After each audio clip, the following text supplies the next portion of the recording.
Thank you for joining me every to 4 p.m. Eastern Standard Time as I continue on this great experiment of doing a live program. Looks like everything is up and running. I want to thank the good people at TECN TV, the Exceptional Conservative Network, Ken McClanton, the director, who has given me this great opportunity to come on board his station. I'm very grateful. And also, if you want to call in, and we do take calls, you can do that by calling 617-396-4958. That number again is 617-396-4958. And we take chats on Rumble by going to rumble.com/Moskowitz. My guest is Laureen Lipsky. She is the CEO and founder at Taking Back the Narrative. This is about the state of Israel. She's got a symposium coming up that she's going to tell us about. Laureen, thank you for joining me this afternoon. Thank you so much, Charles. It's an honor to be on. Well, let's just start out a bit with your story of how you got involved in activism on behalf of the state of Israel. Yes, so it's a very interesting story, very unique. I actually did not know that I was Jewish until I was about 7, 8 years old. Very interesting actually how I found out. I don't know if the audience remembers, maybe I'm dating myself. There was a TV show called Lassie, and the main character was a young blonde Christian boy who before bed every night would get on his knees and pray to Jesus and cross himself. Being a young, impressionable 7, 8-year-old, I did the same thing because I thought every child across America was getting on their knees and crossing themselves before bed. Right. So I was doing this for a good 2 weeks. And one day my dad walks by my room and he looks at me and says, "We need to have a chat." And he told me, "You can't do this anymore. You are Jewish." And wow. I was fascinated. What is a Jew? What does this mean? Because before, we would have holiday dinners. My grandparents would come over, but no one talked about why we're having Seder. It was just, extended family coming over and we're having a nice meal.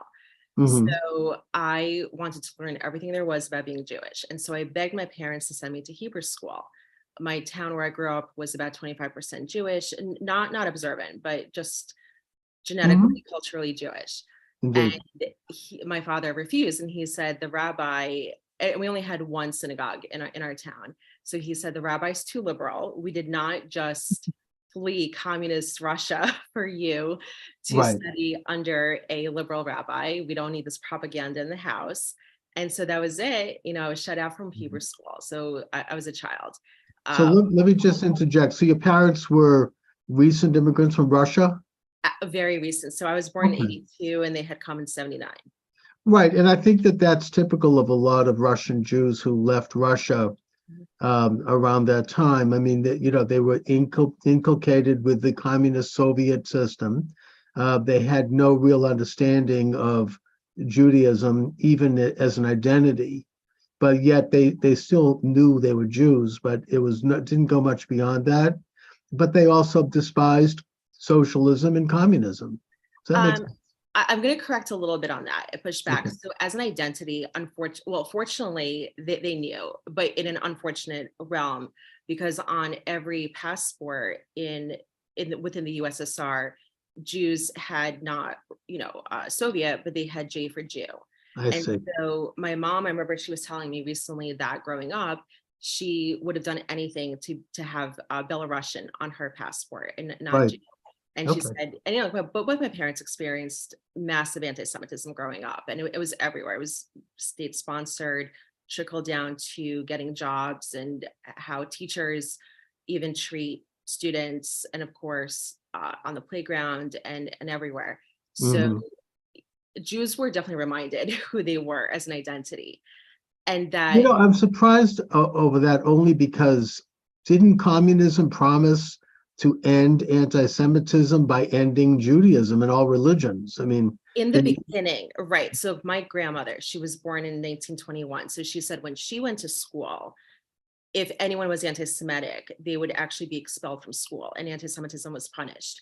But Right. then Stalin came in, and at first he actually was not anti-Semitic, but as he gained more and more power, he became paranoid, and then the anti-Semitism started. So it was a very Right. drastic change from combating any form of anti-Semitism to just swinging the other way, Sure. and especially when it's state sponsored. So, and also I do want to add too, Russian Jews come in two categories in terms of accepting, exploring their Judaism. So a Mhm. lot of Jews came over from the former Soviet Union and were like my family, that the religious, I actually don't say religious because Jews are not a religion. Jews predate religion. What Jews are, we're a race that We're has people. unique faith and Yeah. culture. So With a religious component, but we're a people. right, the faith component, like even my Orthodox friends, so that they're not religious, that they're observant. Right. So a lot of them, because they didn't grow up, they just eschewed the observant part, and they just dialed into the cultural aspect. But a lot of other Russian Jews actually became very, very observant. That, Sure. that happened through Chabad, that happened through Hayas, and through other Hmm. things. So I ended up going to Israel actually for my Okay. bar mitzvah. My parents said, well, since we didn't send you to Hebrew school, let's rent a rabbi, as if we're going to rent a pair of shoes. So we get to Israel, we rented a rabbi slash tour guide, transliterated my Haftarah portion on top of the Masada. And so I loved Israel. It was my first international trip. Hmm. And from 13, 14, like right after my trip, all the way for the next 20 years, I actually was fairly anti-Israel. And it was not Now, how did that happen? for two components. The media played a role for sure. You know, like I was reading the New York Times every Were you Sunday. a college student at the time, or? I actually, this happened even before college. I would say Okay. in high school, I would read the New York Times religiously, The Economist. In school, no one talked about Israel when I was in high school. College, we had a very strong Hillel, and I wasn't really part of any Jewish life on campus. Right. But I remember 2004, there were some skirmishes over in the Middle East. Indeed. And And it brought out all the anti-Israel crowd, yeah, including among Jews, I might add. but I do have to say that at that time, this is why it's very important to have strong Jewish presence who actually knows their facts and is not weak. I remember the Muslim Student Association came out and they protested, but within 5 minutes, Hmm. Hillel was out on my campus in full force. The protest just shut down. There was nothing like we have right now with anti-Semitism. And so I moved to New York, obviously capital, well, it used to be the capital of Jewish life in America. Now it's definitely Florida.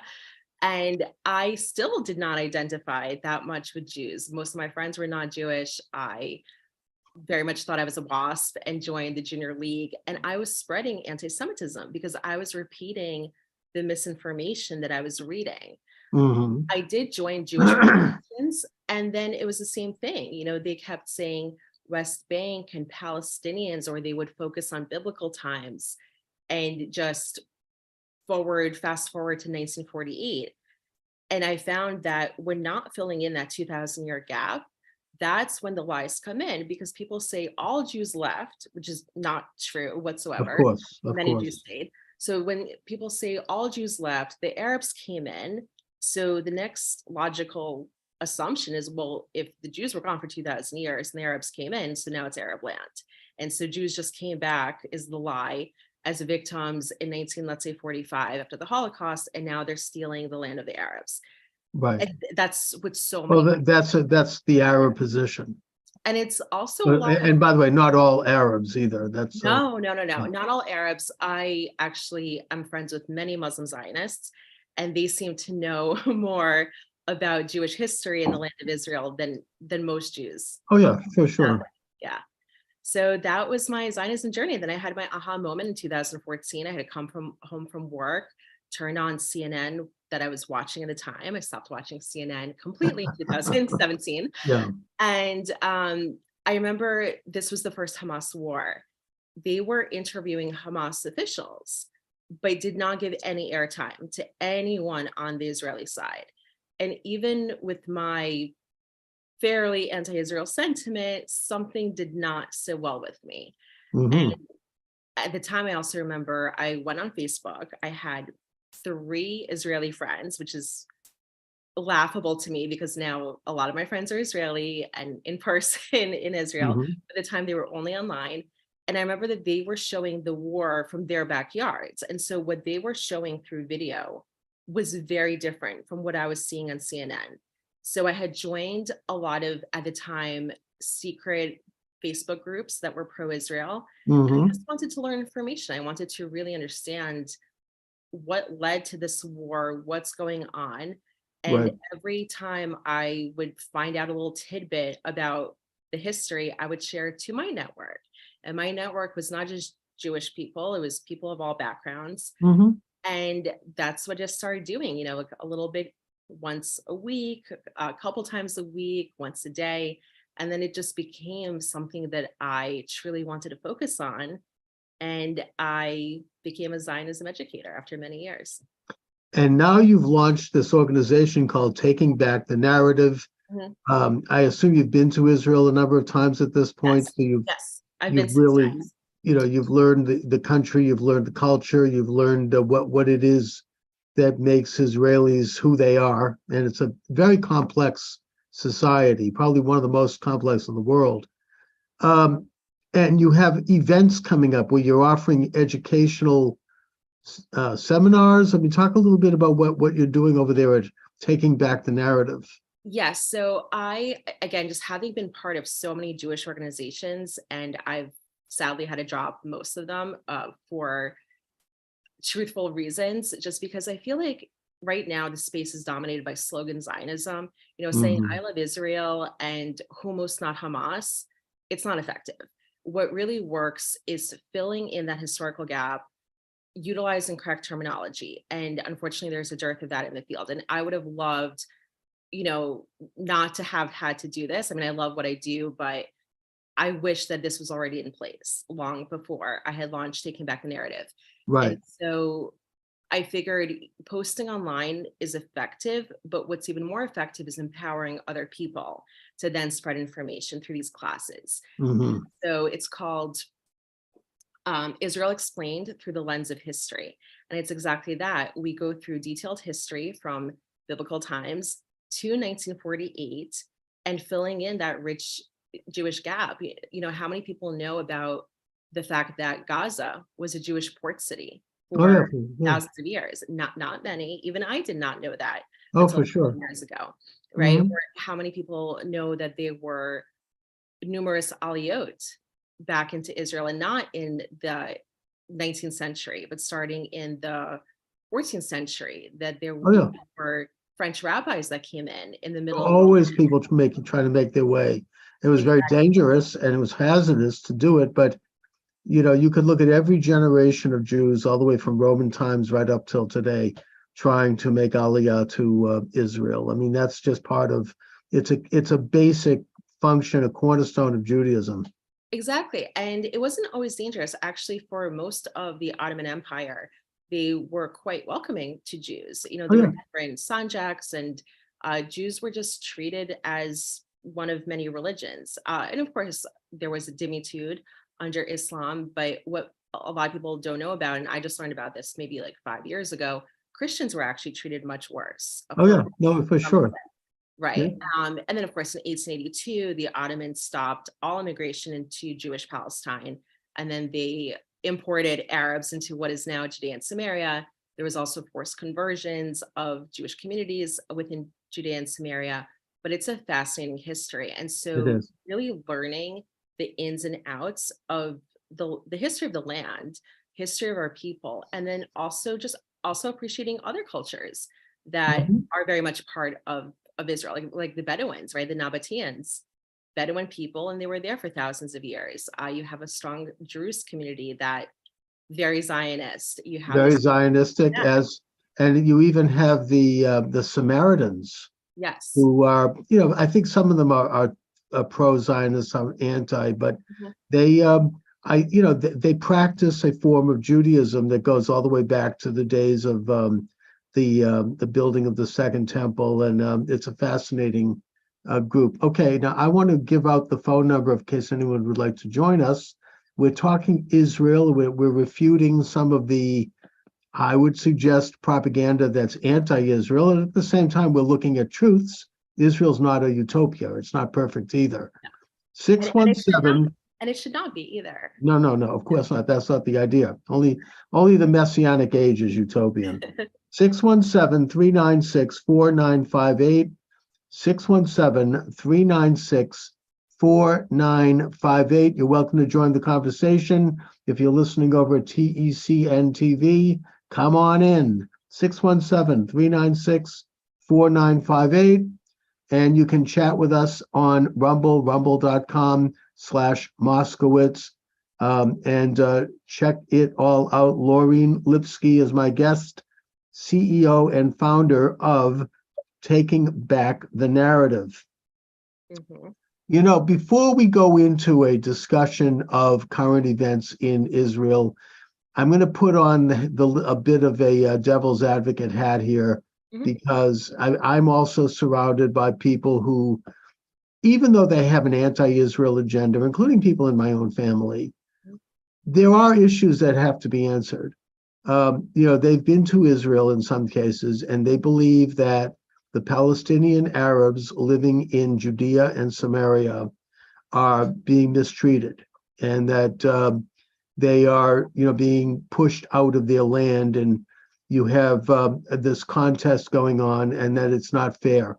How do we answer that? So I encounter this all the time. So first of all, ask for examples. In which ways are they being mistreated? Because usually there's nothing of concrete merit there. Right. And second of all, when you say they're being pushed out of their land. So let's break it down. So in Judea and Samaria, you have resettled Jordanians who literally were resettled from Jordan during the Jordanian occupation. Right. You have Jewish clans that know that they're Jewish. The Israeli government knows who the Jewish clans are too.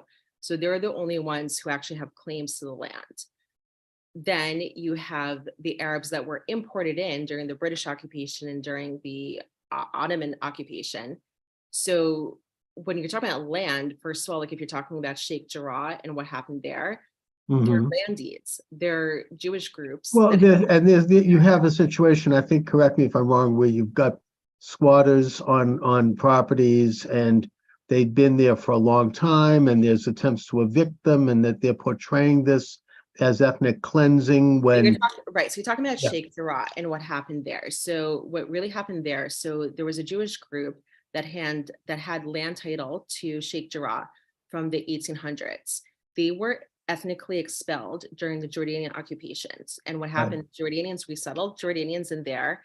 And after the occupation, there was an agreement between the actual Jordanian squatters and the Jewish group. And so the deal was that the squatters would have to pay rent over a certain amount of time. And it was a very discounted rent. It was not even market value. And so what happens anywhere in the world, including the US, when someone does not pay rent, they get evicted.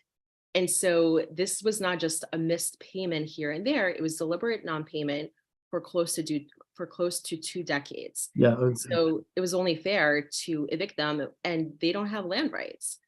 If there's a title to defend, then of course I would be on the side of whoever has the land title. But that was not the case in Sheikh Jarrah.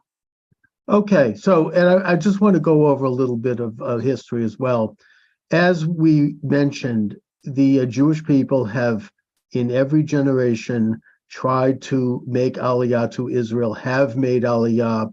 There was, the false messianic movement of Shabtai Zvi. I'm not endorsing him. He was not a good guy, but nevertheless, he was a Zionist, and they did have a movement to Israel where they got in touch with the mystical community of Safat, and they had been there for hundreds of years. That's where the Shulchan Aruch comes out of, that the Jewish people had maintained an infrastructure and a presence in Palestine all that time.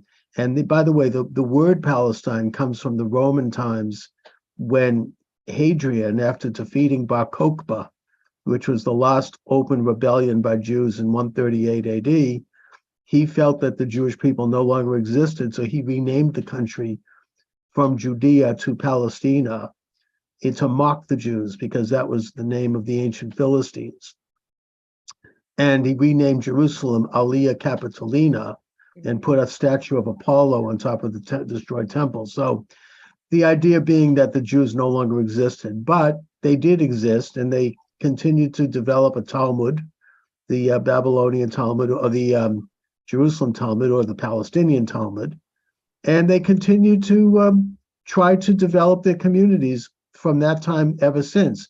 The Arabs actually only controlled the Palestine for a brief period of time, maybe 200 years, and then they were driven out by the Mongols, who were then driven out by the Turks. So, the claim to the land is, I think, the superior claim. I understand the Arab claim as well, and I actually respect it. I simply would argue that it's not as strong a claim. Now, bringing up to some things that you mentioned, Laureen, which I think were accurate. When in the 19th century, Palestine was very sparsely populated. It had Arabs and Jews and Christians and others, but it was poor. You have testimony from Mark Twain, who toured it and who wrote about it.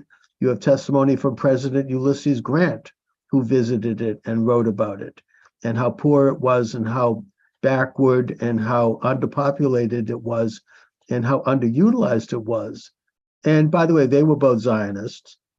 And so Jews really began to arrive toward the end of the 19th century en masse, because you had the second Aliyah, you had people coming in from Russia, the Hovevi Zion, the lovers of Zion, and other movements that really started to make headway.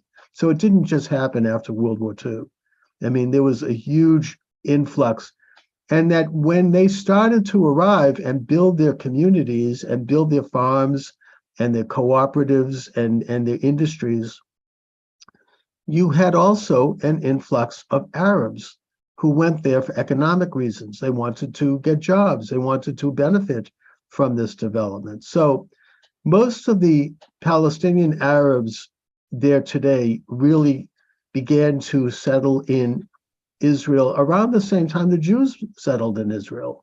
There was a big increase of both populations. So I want to go back and correct some facts. Sure. So let's go back to the Roman wars. So some people debate whether Palestina was named after the Philistines. Obviously, it was an Aegean group, a seafaring group that was living in Gaza because they were enemies of the Jews. But current research is actually showing it either could have been a Greek name for Israel or it could have been an Egyptian name for Israel. And I find it fascinating because, now one of the anti-Semitic tropes is that Jews are weak and we're always victims. But the reason that the Romans renamed Israel, it was not for first of all, anti-Semitism did not exist until the advent of Christianity. Right. Everyone back then were taking slaves and conquering nations, and Jewish tribes also conquered other people, conquered each other's tribes. And so I think it's a point of pride that the reason that the Romans reacted so greatly is because it took them 3 expensive and massive wars to finally squash the Jews. We did not submit. So I think that's a point of pride. So when and then moving forward, so the Arabs do not have any claim to Israel. And I'll explain why, because the Arabs are from where? They're from Arabia. The Arabs did not come in to what is now left of Israel, right? Because remember in 1822, Churchill stole 78% of the Jewish homeland to create Transjordan. Right. Israel was divided into a Jewish and an Arab sector. Right. But remember, it wasn't 22, and it was not divided equally. It was 78%, and he just gifted it to the Hashemite family of Saudi Arabia. So there were Jews living there well until the Arab conquest came in the 7th century. And then what happened, there were Jews who never left. They settled in Jerusalem. There was only a brief period of time that Jews were not in Jerusalem. But when they were not in Jerusalem, they went north to the Galilee. And they have found evidence of 36 synagogues up in the Galilee region. So they lived in Tiberias, they lived in Spa, they lived in Hebron, they lived in Jerusalem. They also lived in Gaza, they also lived in Haifa, because in 1100 AD or CE, depending on observant level, terminology, In 1100, there was a battle of Haifa against the Crusaders.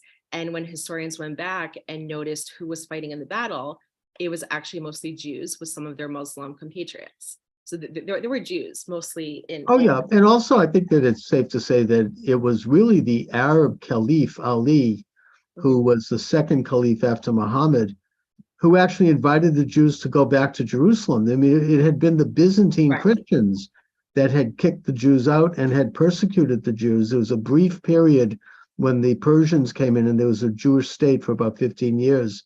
Right. And There then was independence. Yeah. and then the Byzantines came back in and they were brutal. And then of course the Muslims came in and they welcomed the Jews back to Jerusalem. It's been suggested that the Dome of the Rock is actually a synagogue, because it doesn't look like any other mosque in the world, and it has inscriptions on it that seem to indicate that it may have been. But the point is that they were welcomed back into Jerusalem at that time, and they established that neighborhood on the slope outside of the old city at that time. So, in a way, the Arabs actually rehabilitated the Jewish community. Well, the Jewish community in Jerusalem, In but Jerusalem, but outside of Jerusalem, there were Jews there. And then oh also, yeah, always, and in the then Galilee in particular. and Yeah. then in terms of the Aliyah, so a lot of people forget, what about the Sephardic Jews?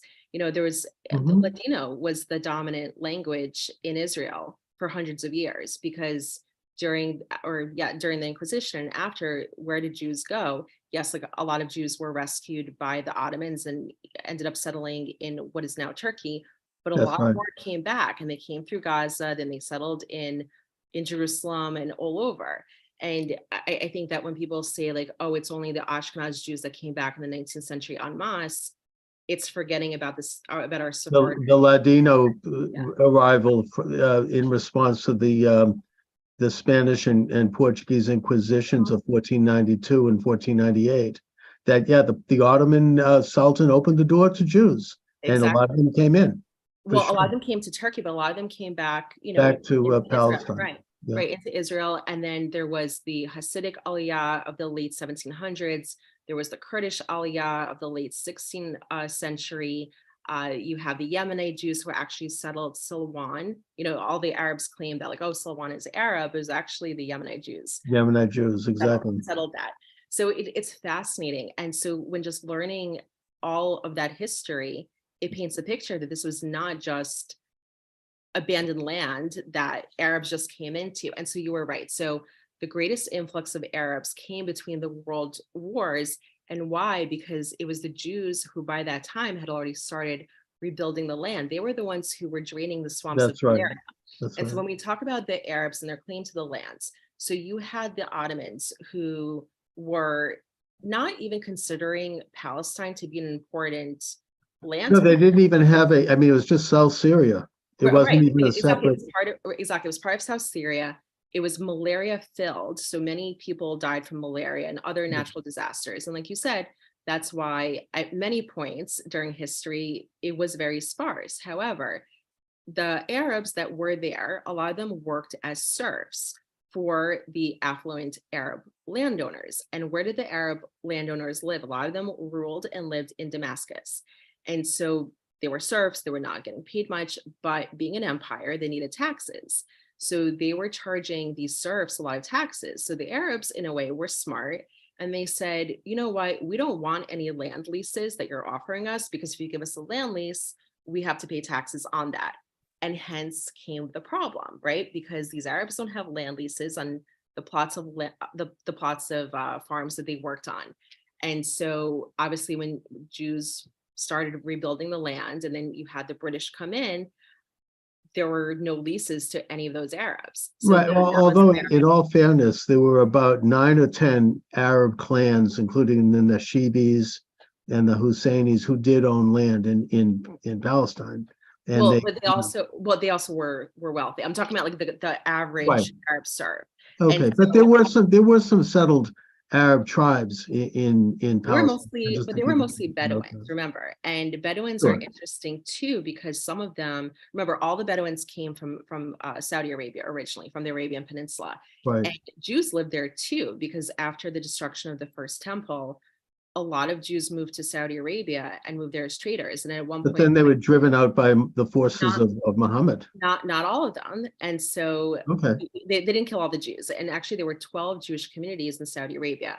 And the three most powerful ones were driven out because they were the ones who were, had clashes with the Muslim armies at the time, but many others did not. And they didn't kill all the Jews. It's just the same thing in Egypt, same thing across the Middle East. And that's why today you have a lot of Arabs who are discovering they have Jewish genetics when they're Let me just comment on that also, because there is this movement among Hispanics, the Anusim movement, where they're discovering that they have some ancestors who were Jews who had gone underground during the Inquisition, and yet they had some awareness of it, and there was even some practices, even though they were Catholics.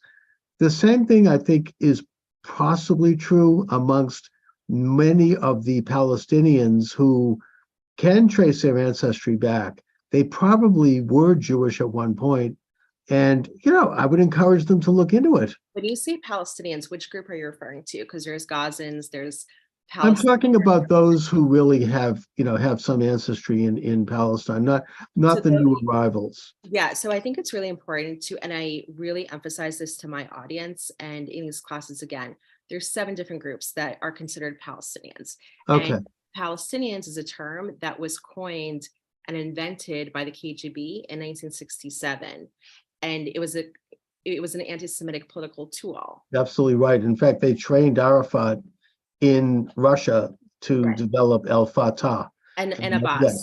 Abbas also was an agent in Lebanon. And he wrote his thesis which denied the Holocaust. Exactly. But this was a Soviet. Right. Yeah, so that's why when people. No, you're right to point that out.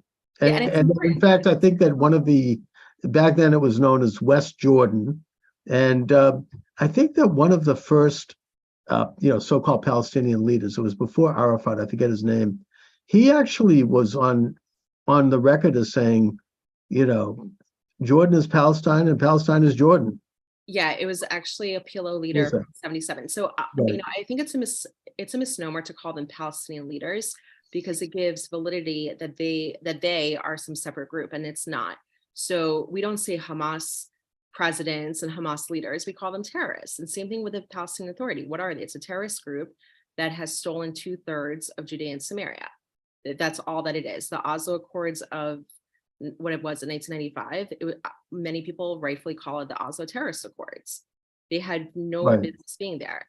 Well, look, I mean, the issue that I take with the Palestinian Authority and certainly with the Gaza and Hamas is that they've proven beyond a shadow of a doubt that they're not interested in having a sovereign, responsible, normal entity. I don't know if they could ever have a full-fledged state, because what would that mean? An army, their own foreign policy? That's not going to happen in such a tiny country. But to their claim to some level of authority and control over their own people, they really haven't gotten it together because they continue to use their land as a launching pad to destroy the state of Israel. I mean, the perfect example is Gaza.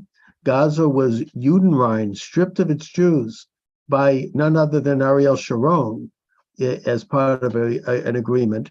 Jewish businesses were uprooted. Jewish people were pulled out. They still haven't found their way. I mean, we're talking about 50,000 people. And the Gazan authorities, the Palestinian Authority there, was given every opportunity to create basically a relatively sovereign state that would live peaceably alongside Israel. They had, let's not forget, Gaza's like, waterfront property. They could have turned it into Singapore. Exactly. That was the point. They wanted to. And there was money was pouring in from all over the world, including American taxpayer money, to help them develop an infrastructure. Israel was training them. They were training their police force. They were training them how to administrate. But instead, Hamas took over and they turned it into a launching pad to destroy Israel. I mean, that's just a fact. I mean, they fired 6,000 missiles into Jewish communities in Israel. They built the terror tunnels and the terror balloons and the fires, and they tried to ship arms with this huge shipment off the coast. that the Israeli Navy intercepted. So, I only point this out because this has been the pattern all the way back to during the British Mandate period, what was it, the McDonald Agreement in the 1930s. That they just don't want to accept anything but the complete destruction of the state of Israel. They don't, as they say, from the Jordan River to the sea. And as long as they take that position, Israel has every right, morally and ethically and in every other way, to defend the lives and the property of its people. This is that simple. And that's why, from an education point of view, it's very important to emphasize it's not a they, right? It's not Palestinians that live in Gaza. Those are Gazans. And even you had a Hamas leader, excuse me, I forgot the name, but in 2012, he was begging Egypt for more gas because there was some kind of gas embargo from Egypt into Gaza. And he said, brothers, we are Egyptians and we're Saudis. And so that's the thing. You can tell where a family originally is from that's Arab, first of all over the Middle East, and obviously living in the land of Israel. That includes Judea and Samaria, just by their last name. You can tell. You have Al-Masri, which is Egypt. You have from Iraq. And Arafat himself was Egyptian. No, exactly right. He was from Cairo. He was a terrorist. Exactly. Yeah, and that's where the PLO was formed. The PLO, like many erroneously think, the PLO was also invented by the KGB. It wasn't. It was formed by the Arab Summit League in '64 in Cairo. And Abbas, interestingly enough, I was writing an article called "The Semantics of Anti-Semitism." I was working with the Center for Security Policy, and I'm really proud that my entire website was triple checked by one of the top Middle East affairs experts. And he added, it's disturbing, but I guess it kind of makes sense. He said that Abbas actually has some Jewish lineage. Most of them probably do. Right. And so he said, and this is crazy when I heard it, but again, I guess it makes sense. He said when a lot of these Jews were converted under Ottoman times, they had to prove their fealty to their new religion. And by doing so, they had to enact terrorism acts. So he said that even today, some of the most notorious terrorists out of Judea and Samaria actually are from Jewish clans. And that's so sad, because when you hear about some of these terrorist attacks now, I think, is it Arab or is it one of our own people who's killing one of their own? And, and by the way, and we don't want to sanitize Israel.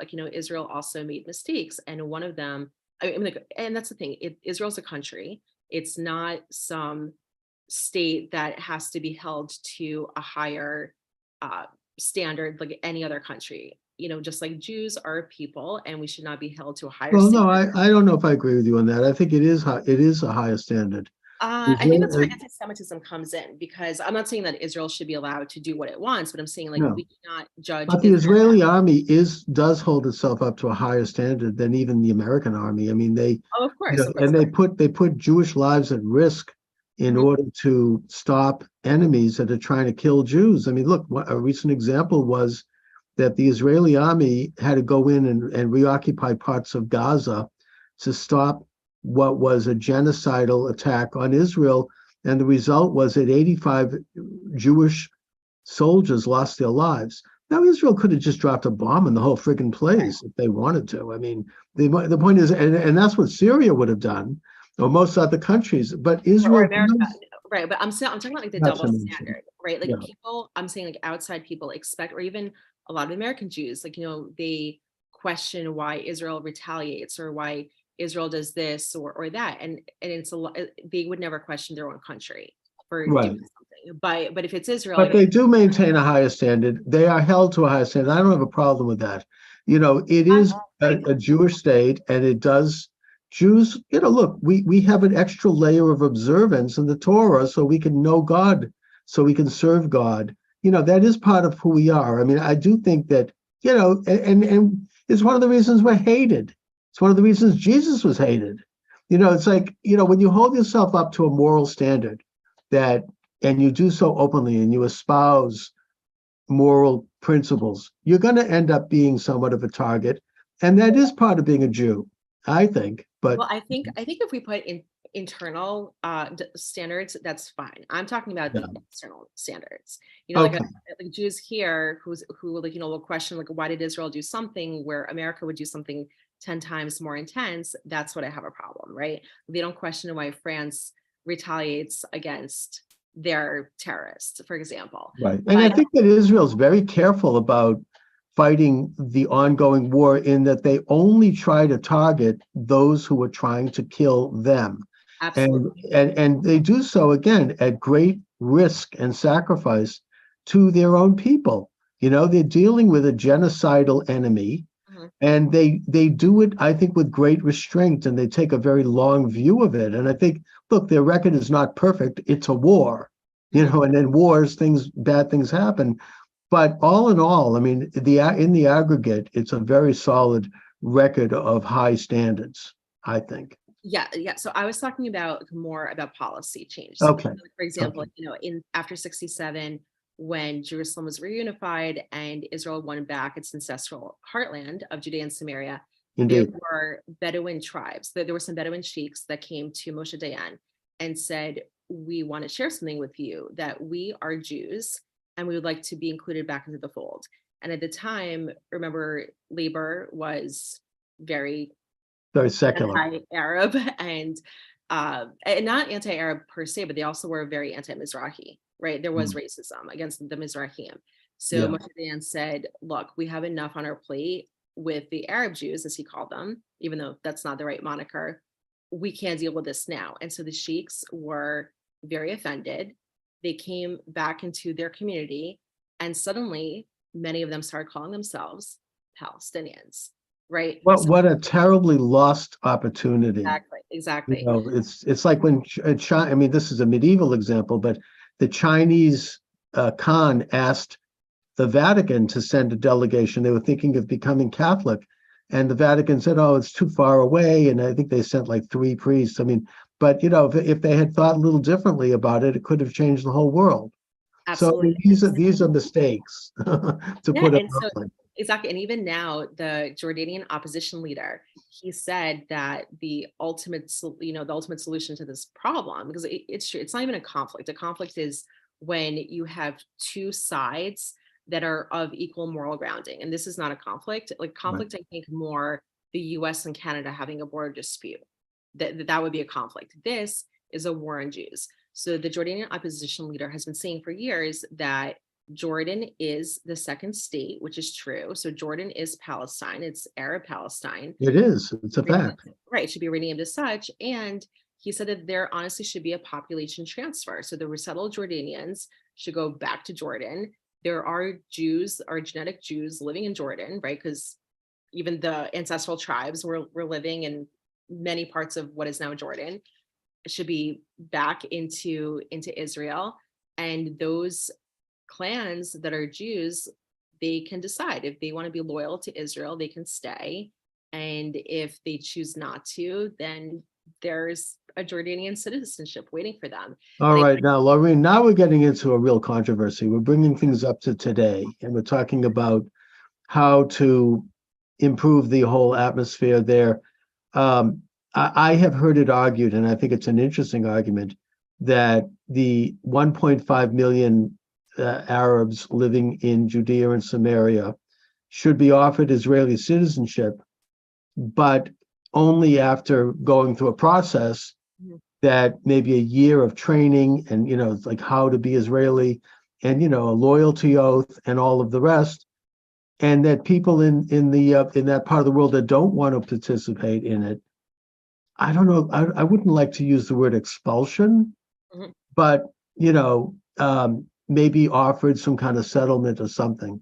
Right, Uh, it's a population transfer. Like you pay a population to transfer back to where they originally came from.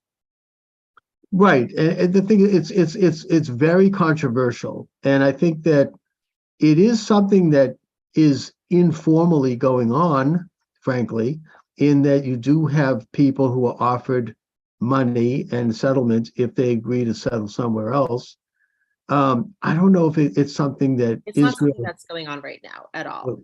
You know, okay, I've heard that it is, but It's not, no. okay. So what's happening too, it's very overblown and of lots of misinformation. So you have, and again, like which parts of Judea and Samaria? There's Area A, which is completely under the control of the Palestinian The Authority. Palestinian Militarily Authority. and civilly, you have Area B, which is militarily controlled by Israel, but civilly controlled by the PE, by the PA. And then when they're talking about military control, it's not that there's tanks everywhere.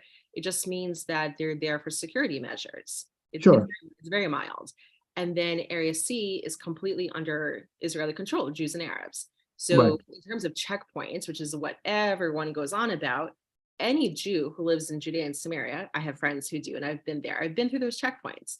It's a Mhm. checkpoint. I was just on a tour of Arab countries. I was just in Egypt, I was just in Jordan and Saudi Arabia, and then went on to the UAE. There are checkpoints. Driving from Alexandria into Cairo, when we went down Oh, to, I don't think Israel has to in any way apologize for it. It's sad, but the fact of the matter is that without that, they cut down on the phenomena of people crossing into Israel and killing as many Jews as they could by blowing themselves up. That was a big, big issue in the early part of the 20th first century. I mean, like 2001 to 2003, the Israelis couldn't even barely go outside the house. Today, that's been cut down by like 95%. right, because of the Because security, of the wall and right, because of the security measures, checkpoints. right. So I don't think Israel has to apologize for that. I'm just saying, Kind of. even to the audience that may think that, checkpoints are always in the news, checkpoints are unfair. Well, Meanwhile, fine. in one Get rid day, of the being in bombers and they'll Luxor, get rid yeah, of the checkpoints. no, I'm just saying, like one day being in Luxor, we had to go through 10 checkpoints in Yeah. the span of 12 hours, and I had never felt safer. So it's a great No. opportunity. And also too, like when people say like back into Israel, I also kind of want to push back on that because it's all of Israel, right? So all of Judea and Samaria, it's ancestrally, legally, historically, geographically part of Israel. It's just that 2/3 of it are being controlled by a terrorist organization. That is all. So Okay. geographically, they're all in Israel. Just want to. What about the, in the future offering citizenship or what do you think is the best way forward? Because you do have Mhm. about 1.5 million people who are not Israeli citizens who are living in Israel and who are not predisposed toward Israel. How do I you deal with them? Well, I think too, like, like we have to be careful because I remember going to the Gaza border, the what was it, the Erez crossing, just recently, a Yes. couple months ago, Hmm. and we spoke to Gazans, and they said, like, a lot, of course, these are the people that are already pre-approved by the Yeah, Shabbat they're selected, right? right to work in Israel. So of course, it's not a true sample size, but of that sample size, a lot of them said the truth. They said, we love Israel, but if we were to say that right across the border, we would be killed. And Oh, so, no, I had the same. I mean, I worked at a spice factory outside of Gaza for a summer, and half the people working there were Gazans, the other half were Israelis. And I got to know the Gazans, and their attitude was we admire Israel, but we want sovereignty in Gaza. And I understood that. I respected it. right, The problem is their leadership is not going to, be conducive to that. They want to use Gaza as a launching pad to have a war against Israel. so that's the That's thing. that's the issue. Right. So Gaza, I don't know why people put any onus on Israel about Gazans. Gaza is separate. There's no connection anymore. It's ruled Right. by Hamas. In all sense of purpose, it is a separate, It entity. is. And Egypt, what no one understands, Egypt is more against Hamas than Israel ever was. So, for example, the Erez crossing is open all year round by Israel. It only closes during wars. Meanwhile, the Egyptian Rafah border is closed most of the year. It's Mm. only open during Ramadan, right? So, Well, and I then think Egypt is having problems with the Sinai. I mean, and yes, like yes, it's they have filled. ISIS, and that kind of thing. It's more than It's kind of ISIS. They also, lawless. yeah, and it's more than ISIS. They also have problems with Hamas, and so Hamas Right. also targets Egyptians. That's actually part of the main reason why they have so many checkpoints. And so Gaza is not even an issue. When we're talking about the 1.5 million people, you're talking about those living in Judea and Samaria. So I think this, like it's still going to be a majority Jewish country. I think that those who could, let's say, profess loyalty to Israel and maybe give them a trial run, maybe like 5 years, you can't vote, but like, prove that you're not part of a terrorist organization and then grant them citizenship. I think that's fine. And then the rest, they can be paid money and shipped off to back to Jordan, where a lot of them actually did come from, or any other, entity or any other country. And that's the thing too, people don't understand. And I didn't understand this for 20 years. It's that not just that the term Palestinian, the anti-Semitic term, erased Jewish history, it also erases Arab history. Because like I meet people and they'll say like, oh, my great great great grandparents or my great grandparents are from, let's say, like Yemen or from Algeria, Tunisia, Saudi Arabia. And suddenly you're just Palestinian for a couple of generations. So you're erasing Right. that culture, that connection to the homeland. Yeah. And I think it's just awful for anyone that's Well, it was a lot of it was made up also by the British and the French after World War One when they created these artificial entities. Anyway, remember the British. Okay, so the Yeah. British, they were called Palestinians were known, Jews were known as Palestinians for 2000 years. Exactly, yeah. And the Arabs, so when the British came in, they, and it made sense and it still makes sense. So they said, okay, so there's Palestinian Jews and there's Palestinian Arabs. The Arabs hated that moniker because it was so closely associated with Jews. So if anyone looks at newspapers, for example, from You're right. They're the Palestinians were Jews. and Arabs, right? It says Palestinians and Arabs. No, my great aunt used to have a coffee table book that was labeled on the front. It said Palestine, and then in script it said the land of Israel. That's what the Palestinian movement was, a Jewish movement, but under the British Mandate period. Anyways, Laureen, we're kind of reaching toward the end of the show, so I'd like you to share with my audience where they can reach you, how they can get in touch with your program if they want to participate, and a little bit more about your program, the Taking Back the Narrative. Yes. So it like you said, Taking Back the Narrative is a Zionism education initiative. The website is www.tbtnisrael.com. I'm also very active on Instagram. The handle is at tbtnisrael.com. And that is how people can sign up for classes. There's a link in the bio. So it's very cheap. It's only $36 for 6 classes, chock full of information. And we go from biblical times to 1948.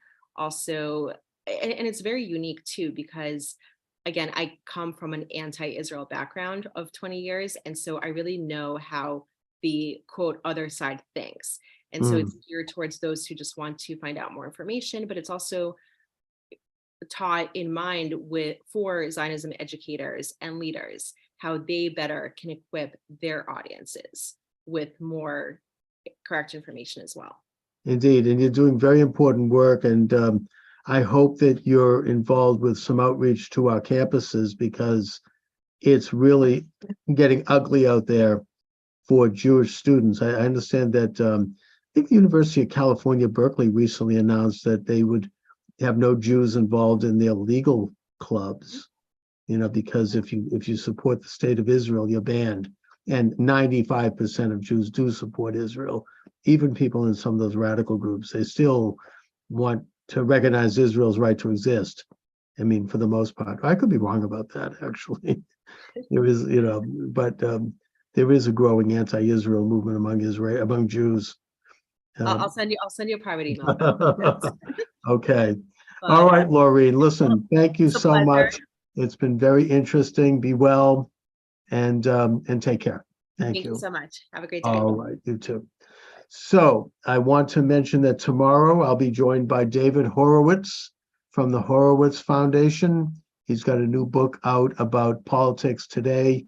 And in the second hour, I'm doing a special bonus program with Christina Bobb, who is President Trump's personal lawyer and who was there during the FBI raid of his home. And I got a bunch of other things coming up this week. So stay tuned. Please check out my books are available. That's how I sponsor the show on Amazon Books. Just put my name in the server, Charles Moskowitz, and you'll see about 20 books come up. So I want to thank you all for joining me this afternoon. Thank you to the good people at TECN TV, the Exceptional Conservative Network, and have a great afternoon. God bless you all. Thank you. Okay, bye-bye.